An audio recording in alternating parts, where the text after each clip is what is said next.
The topic today I want to cover is giving your dental patients a reason to stay. I find that interesting. Tracy and I have the wonderful opportunity to go out to a Patterson dental event out in Southern California to do our introductory course out there in a couple locations. And I'm sure that many of you who know me well enough and my wife well enough, you know that we're going to turn that trip into a Disneyland weekend. That's right. And again, giving your dental patients a reason to stay means, giving them the Disney experience. That's what I always call it. And we begin our podcast right there. Welcome, all of you fantastic dental podcast listeners, to the My Practice, My Business Dental Podcast Show, where we help dentists profit and thrive with excerpts from the clinical business of dentistry training here at My Practice, My Business. We'll be addressing and answering questions with current trends dentists and their teams face each and every day in their pursuit of this wonderful career we call dentistry. And now the host of our show, the clinical director and president at My Practice, My Business, Dr. Rob Thorup. It's no mystery with all who know me that, I love what Walt Disney created. Walt Disney himself, especially when it comes to customer service. I grew up watching The Wonderful World of Disney every Sunday at 6 p.m., eating dinner on a TV tray in front of an RCA 26-inch color television. Our family was so blessed. It was like the Mutual of Omaha's Wild Kingdom at 5:30, followed by The Wonderful World of Disney. And I'm a Disney University graduate, and we have incorporated that training that I received there in our dental practice, as well as our dental consulting company, My Practice, My Business. For those of you who have, come through our training, or you know what we're all about, giving you guys a Disney experience, not a rah-rah, build, human pyramids and rub each other's shoulders. No, but actually giving you an experience, like a reason to want to be there.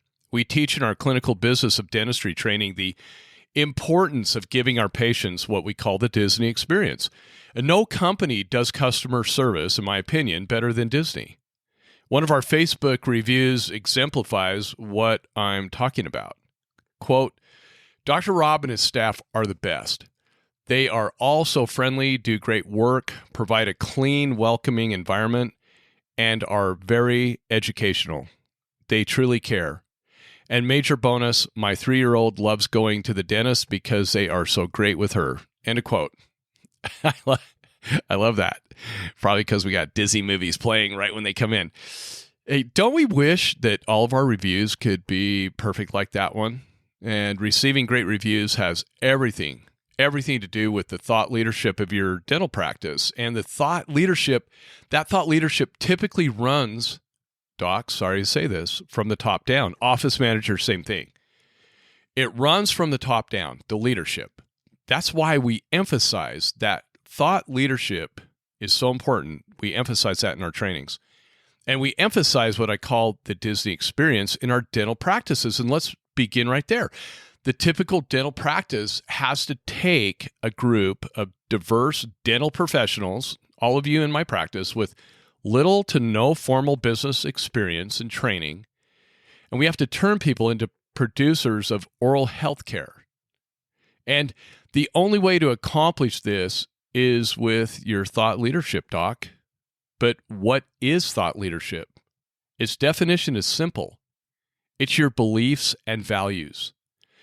The qualities and beliefs of a good thought leader are honesty, integrity, being able to inspire others with leading by example. We call that servant leadership. Commitment, passion, being good communicators, and being able to make decisions, having decision-making capabilities, holding each other accountable.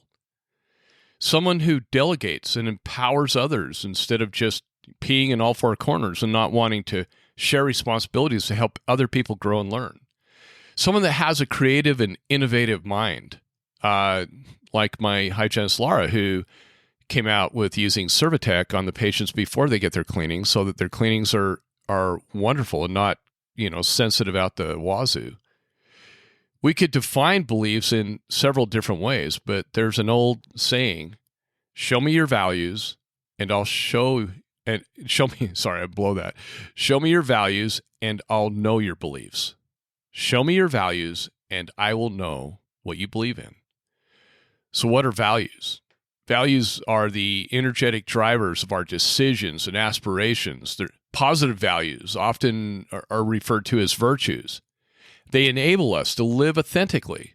They foster connectivity with others and contribute to the common good in our practices, both to our patients and our team, and in our lives. Core values would include commitment, caring, honesty, morality, respect, or simply things we would want to have in a healthcare provider or in a spouse or a partner, right? Positive personal values would include accountability, integrity, and trust. Link that to positive organizational values every practice should emulate, which would be teamwork and customer satisfaction and financial stability. Everybody leaves that one off. So funny. On the opposite side of those values would be potentially limiting personal values, such as being liked on Facebook. You post something, and if you don't generate so many likes, your personal value just drops out the wazoo, right? Okay. How about overly cautious? Let's not rock the boat. Tracy and I here at MPMB, we definitely are not overly cautious. We are rocking the boat and pushing forward the battle. How about controllers in practices? People who control. Did I just talk about a lot of the office managers? What about the lead assistant or the hygienist extraordinaire? What about the doctor? Doc, are you co-diagnosing with your hygienist? Are you working as a team? Or are you controller? Okay.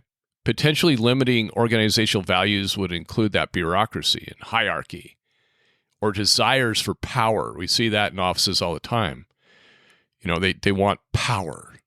I'm now the office manager, and they take that position to a whole new level of control, right?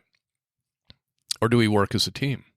Are we servant leaders? So now that I've got you focusing on your own personal values and belief system and how those relate to your dental practice, I want to point out something so important that sometimes it's going to offend those who are prideful. And that is, your practice is the star of the show. And you, doc, and you, office manager, and everyone else, and everything else is simply a supporting actor in the role. That's right. The practice is the star, and everybody else has supporting roles in the star. And I'm blown away at how many dentists are threatened by their office managers. And we just saw this again. We see this, like Tracy and I see this every year, multiple times. But I'm blown away at how many dentists are threatened by their office managers or hygienists or lead assistants who exercise disgusting, unethical control over the doc, let alone the entire practice. And what do I mean, you ask?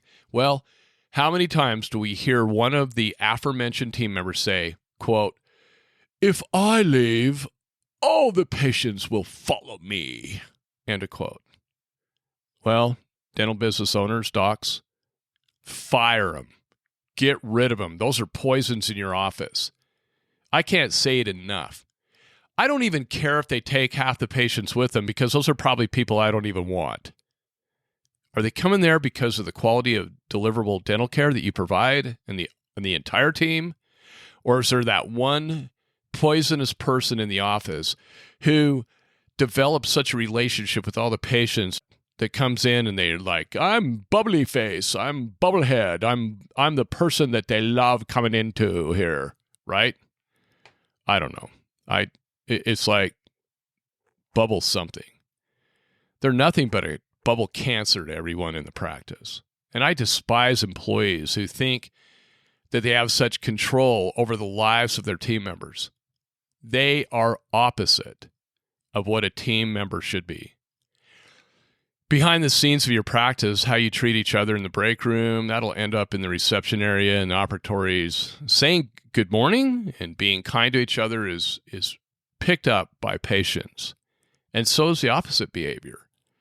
And oftentimes I go to practice websites to get a better perspective on who their team members are. And when I click on the team button, I see nothing.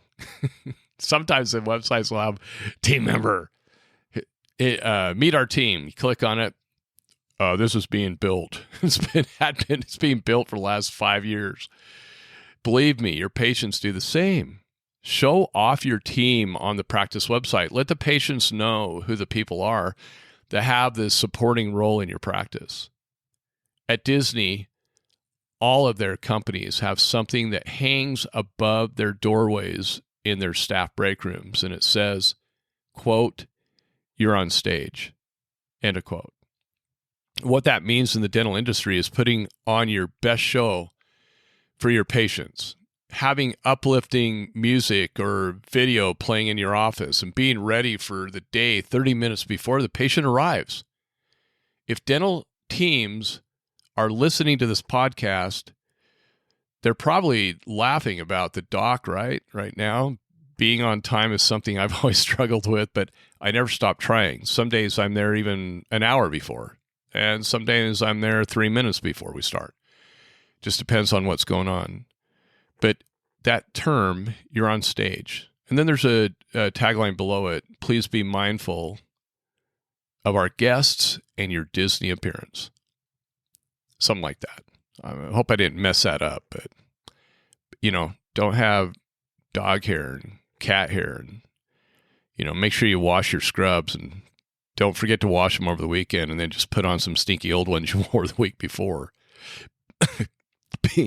Being on stage is the only thing our patients really care about. Really. They always are paying attention to detail. Is the office clean and inviting? Are team members clean? Do their clothes look good? Or are they covered, in wrinkles and dog hair and everything else? Is there a friendly environment in that office, or is the office filled with one or more RBFs? There we go. I think that's the second controversial thing I might have said this podcast. But you know what? If you have a resting bitch face, nobody wants to come in there. Nobody. It's like, smile at them. Be friendly. Treat them like you just saw your best friend and hasn't been, it's been 6 months since you saw your best friend. Do we deliver quality dental care right the first time? And here's a big one. Is the break room or backstage area clean and yet private? Remember, what happens in the back will almost always get translated to the front. In 2024, Thorpe Dental was awarded the top award in Best of Design for Large Office, Best Innovative Design. And it came from the American Dental Association. In the fall of 2024, we were notified that we had made it to the top 3 contenders for the award, and it was just an honor to make it that far.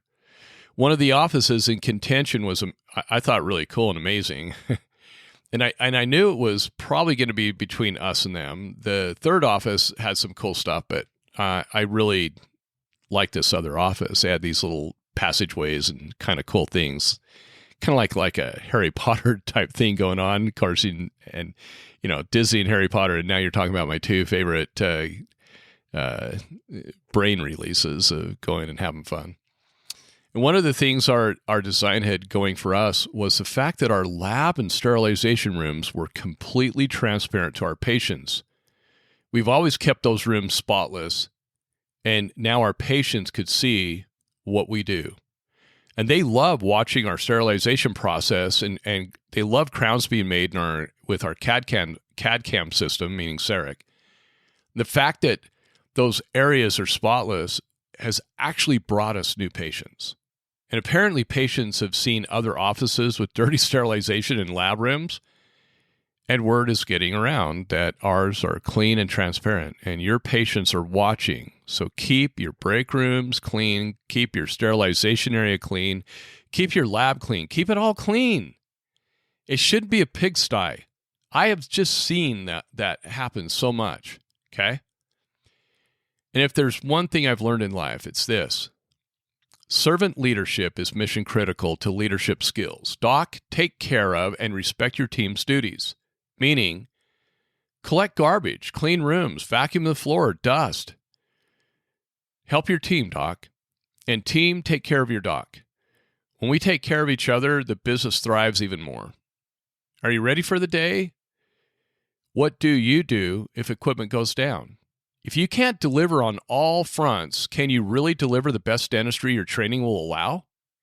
And what do your patients think when they hear some systems are non-functional? If major systems go down, maybe that becomes a team training day. And trust me, nobody wants to hear, hey, the suction isn't working or the compressor's down. Don't keep that confidential. Don't let anybody know. Guess what happened to Walt Disney at the World Fair in Chicago many years ago, before I was born?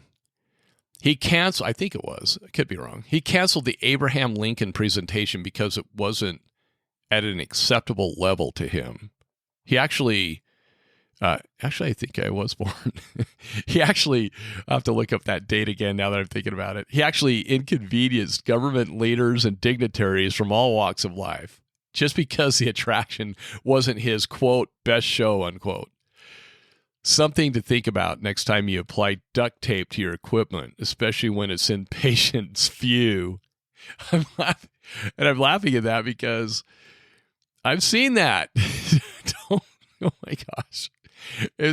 Don't duct tape something. I mean, at least use clear tape so that it can be hidden better. I don't know. I'm just saying. I always ask seminar and trainee attendees what they think about our facility at My Practice, My Business when they first walk in. Was it good show or was it bad show? Was it something in between? The same can be asked about our practices as we're setting or resetting them up for success. Are we growing with the changes in dentistry or are we just keeping up with the status quo? Do we have the cash flow to replace equipment, or are you just getting by with duct tape? Dental teams who go through our business training here at My Practice, My Business have such a large increase in net revenue that they actually can update their offices. They can replace old, worn-out equipment, or even better, build a new facility. If you haven't trained with us, stop wasting time and get signed up. Let us help you increase cash flow by doing the same things you do every day. You don't have to do anything new. You just need to understand underutilized CDT codes, created codes. You need to understand your insurance contracts, and you need to understand how to apply your state laws. So that's all you have to do. So stop wasting time. There's 4 components to practice success, 4 of them. The first is innovation, taught by Disney. Thought leaders you've got to be forward-thinking and even comfortable with risk. Was I comfortable with my first CAD/CAM crown or using rotary instruments with my first root canal therapy for the first time? Absolutely not. However, technology is a moving target, and we need to be acting on those things that improve our revenues and give patients a better oral health care experience. For me personally, I don't chase technology if I cannot produce a respected return on investment. You see, folks, new gizmos mean nothing if they don't produce a happy patient and a respectable return on investment. Think that through. And don't be told that you can market yourself as a laser dentist. That's not the return on investment I'm talking about. Okay? The second component to practice success is organizational support. Leaders have to provide support that's overt, enthusiastic. You got to be able to sustain it. You could have the best technology, the most awesome business training, and it can all fail if everyone does not support it in the team. And if they don't support it, then why are they not supporting it? And if the reason is not founded in your values, that's a different conversation of maybe they are not a good fit for your practice. But I see what I call status quo-itis. It's an inflammation of the status quo. It's even worse than just generalized status quo. And I see that with docs and team members. I see a lot of dental team members say, why fix what's working? And they don't realize that what they've been doing for years has been broken for so long that they don't even realize that they've been doing what stuff that's actually been broken because it's become part of the culture of the practice. Oh my gosh, people keep doing the same thing, hoping for different results. And that's the definition of insanity, right?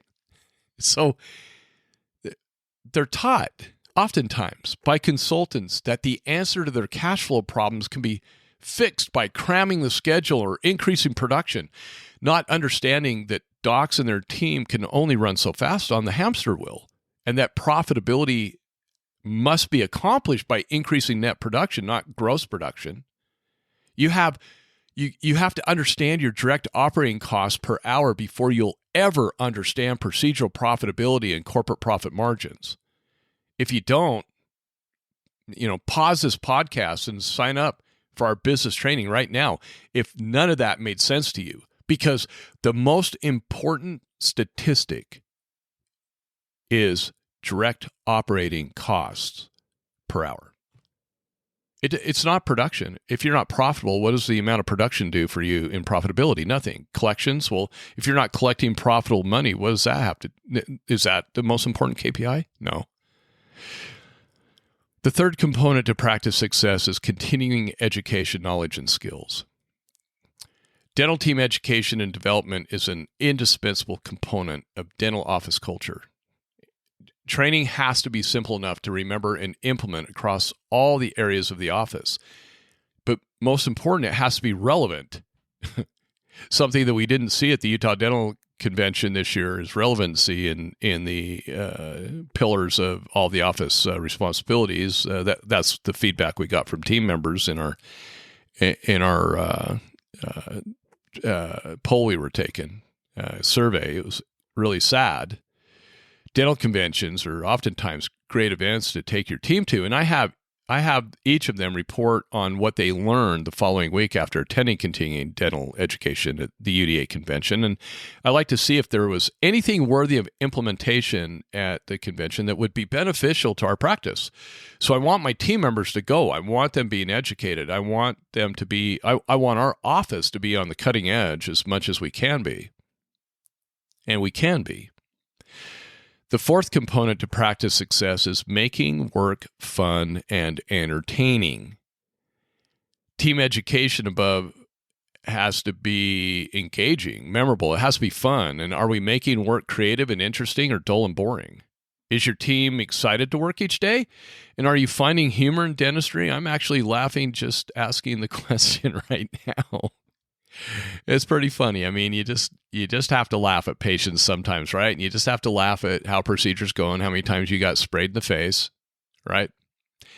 Thought leadership is probably one of the most important areas of practice success. And if you want additional information on creating a Disney experience for your practice, there's some really good books to read. I highly recommend go to Amazon or your local bookstore and purchase the book Lessons from the Mouse by Dennis Snow. Great book. As you read it, ask yourself in each section, how can I apply that to my dental practice? And then use that for your team trainings. Another one is called Disney U, and that's a great read.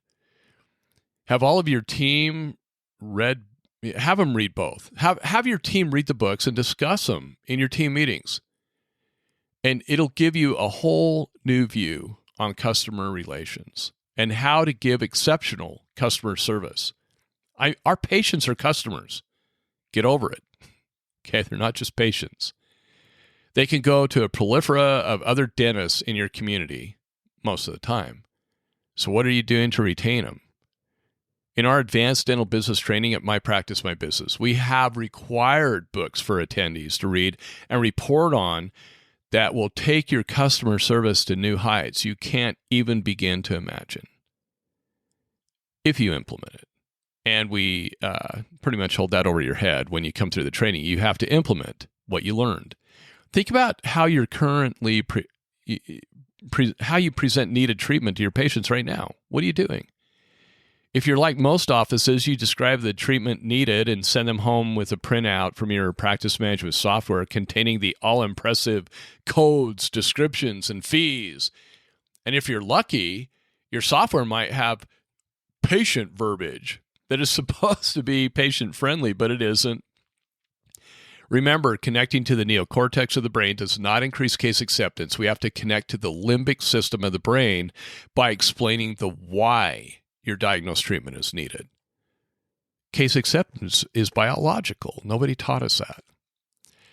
This is where My Dental Docs, our web-based application with documents, bridges the gap between diagnosis and case acceptance. And if you want to give your patients the Disney experience, then come through our dental business team training, where your dental team will be trained on the application and implementation of our system, My Dental Docs. It's the most powerful case presentation system there in the nation, in the world. This system is so amazing. It contains educational documents which augment the software treatment planner. And those who use our cloud-based dental software more fully understand what I'm saying. My Dental Docs is to patient oral health care and customer service as Disney is to life. That's the best way I could put it. I hope that your dream will be to attend Disney University, or at least some of the courses where you'll learn about customer service. It's fantastic. I highly recommend it. A lot of them are online now. Most important, I hope all of you will attend our dental business training courses so that you can learn what it really means to work smarter and not harder. It truly is a privilege caring for those patients we serve. And it's an honor for us here at My Practice, My Business, serving our clients and their team members. We appreciate all of you. Thank you so much. Have a great day. Hope to see you soon. Thank you for being with us today. Since 2006, My Practice, My Business has been teaching dentists and their teams business skills, dental insurance contractual protocols, and state laws governing how to profitably bill patients fairly for the need-based services they provide. What's more, we guarantee our training, unlike other dental consulting companies in the industry.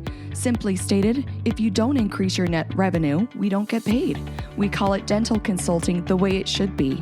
We believe there has never been a more important time than now for dentists to experience and implement our key methods, knowledge, and business training within their dental practices. To learn more about our guaranteed, no-risk clinical business of dentistry training that is changing dental practices for the better, just go to our website, mypracticemybusiness.com, and surf our pages for additional information about our company and the services we provide. When you're ready, give us a call and get scheduled for the most profitable dental business training that you will ever experience. If you enjoyed our podcast, please leave us a 5-star review. If you have any questions, please don't hesitate to call us. Thank you again and have a fantastic day.